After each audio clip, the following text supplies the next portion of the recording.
When I work with my materials, I see the messaging that is in media and how advertisements and editorials and popular culture tell us who to be and how to look. So when I'm making art, I'm inspired by the fact that I can take those images and reappropriate them and rearrange them into a way that reflects how I see human beings and how I see the world.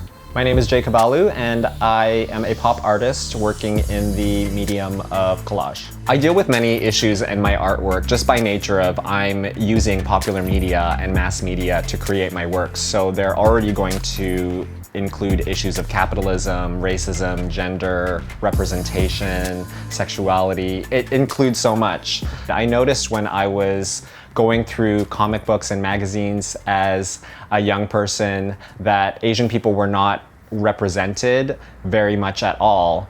And I think mentally that made me feel like if I wanted to pursue something in the genre of pop art and pop culture, that I would not be included. I think that's been the biggest challenge and the biggest hurdle just in my own head in terms of getting over my ability to work in this genre and to be taken seriously. I think a lot about the piece that I did for Pride in Chinatown in 2020.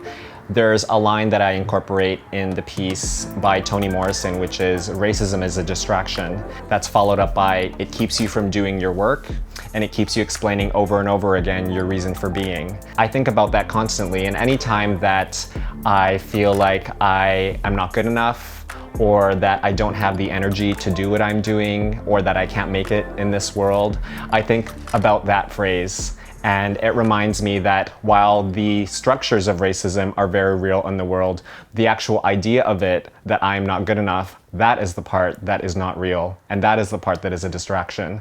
And it keeps me motivated to continue doing what I do.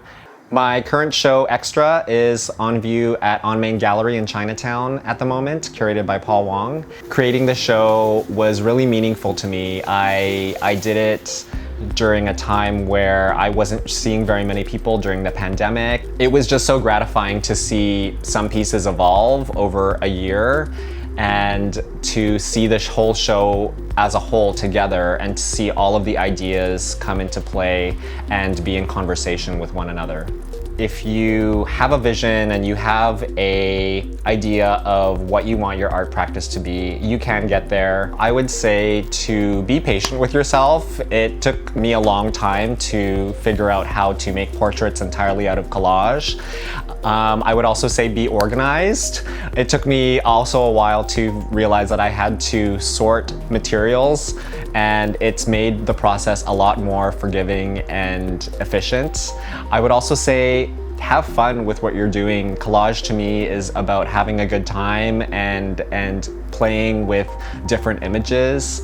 It's been really gratifying to put all of those hours of hard work in and to get to a point where I'm putting on my first show.